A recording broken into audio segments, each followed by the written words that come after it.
सुप्रसिद्ध लेखिका अदिता काला ने हेडगेवारकर स्मृति व्याख्यान माला में भारतीय नारी कल, आज और कल विषय पर अपने संबोधन में कहा कि महिलाओं के लिए जिन अधिकारों की बात हम आज कर रहे हैं वह 1000 साल पहले भारत में थे। मुगलों के आक्रमण ने भारत में महिलाओं की स्थिति को आसमान से जमीन पर लाकर पटक दिया। यहाँ तक कि अंग्रेजों ने भी भारतीय महिलाओं के उत्थान के लिए कुछ नहीं किया, केवल बातें की, जबकि वेदों में महिलाओं को बराबरी के अधिकार दिए गए थे। यह बात सुप्रसिद्ध लेखिका सुश्री अदित काला ने डॉक्टर हेडगेवारकर स्मृति व्याख्यान माला की द्वितीय संध्या पर लोटी स्कूल के मुक्ताकाशी मंच पर कही।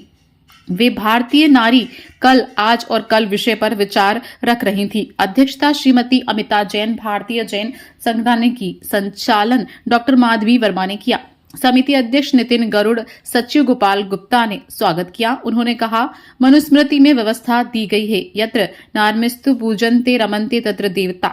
मैंने मनुस्मृति का नाम इसलिए लिया क्योंकि उसके विरोध में एक संगठित नैरेटिव बनाया जा रहा है, जबकि वास्तविकता कुछ और है। एक व्यवस्थित तरीके से भारतीय सभ्यता को नुकसान पहुंचाने का षड्यंत्र चल रहा है। भारतीय वेदों, रामायण, महाभारत सभी ग्रंथों में गार्गी, मैत्रेयी, सीता है। किसी ने ऋग्वेद ऋचा, किसी ने स्वयंवर किया, किसी ने शास्त्रास्त्र किया। हम बाल विवाह पर इसलिए विवश हुए क्योंकि वहां 9 साल की बच्ची से अनुमति थी और वही अनुमति वह यहाँ लेकर आए थे। हम बाल विवाह अपनी बच्चियों का नहीं करते तो क्या करते। जौहर जैसी प्रथा थी, इन्हीं कारणों से आई। उन्होंने किले जीते और महिलाओं ने भी जीतना चाहा। हमारे युद्धों में पहले ऐसा नहीं होता था। एक एक कर महिलाएं समाज में पीछे हटने लगी और आज भी वहां हैं जहां उनके लिए बात ही कर पा रहे हैं। विक्टोरियन मानसिकता भी भारतीय महिलाओं के शोषण की थी। अंग्रेज कहते रहे, लेकिन उन्होंने महिलाओं के लिए कुछ विशेष नहीं किया, केवल उनकी पब्लिसिटी जोरदार थी। आपको पता चलेगा कि महिलाओं का रोल जो था समाज में इतना बड़ा था, आप उसको नजरअंदाज नहीं कर पाते। और आश्चर्य होता है कि आज 2025 में जिस भागीदारी की हम इच्छा करते हैं वो भागीदारी महिलाओं की हजारों साल पहले थी और समझ में नहीं आता कि ये कहाँ चला गया। जब हम आज़ादी की बात करते हैं, जब हम कहते हैं कि हमें इतने वर्षों तक गुलामी में रखा, तो जो महिलाओं के साथ हुआ इसके बारे में तो हम बात ही नहीं करते। महिला कल, आज और कल। तो मैं शुरुआत तो करना चाहती हूँ,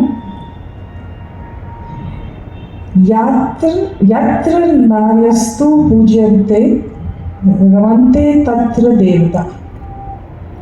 ये आपको पता है कहाँ से? कोई भी? ये मनुस्मृति से है। और मैंने जानबूझ के मनुस्मृति से लिया क्योंकि जिस प्रकार का दुष्प्रचार मनुस्मृति के बारे में होता है वो हमें बहुत चीज़ें बताता है। वो हमारे काल के बारे में हमें बहुत चीज़ें बताता है। वो हमें बताता है कि विचारों को कैसे मैनिपुलेट किया गया, दशकों के लिए, पीढ़ियों के लिए, सेंचुरीज के लिए। और इसलिए मैं चाहती थी कि मैं मनुस्मृति से शुरू करूं क्योंकि ये बस एक अन्य ऐसे एग्जाम्पल्स हैं, पर ये एक ऐसा एग्जाम्पल है जो हमें बताता है कि कैसी नैरेटिव वॉर अभी चल रही है, विचारधारा की लड़ाई चल रही है हर जगह, हर कोने में।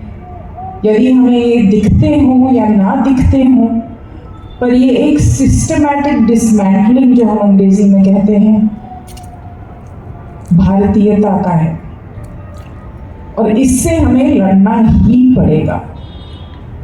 क्योंकि अगर हम इससे नहीं लड़े तो ये जो बच्चे जो गा रहे हैं अभी ना, इनकी आवाज़ मौन हो जाएगी। तो ये मैं इसीलिए इसके साथ शुरू करना चाहती थी। कल की जब हम बात करें तो मैं सोचती हूँ मैं किस कल की बात करूँ। क्या मैं उस कल की बात करूँ जब गार्गी और मैत्री थी,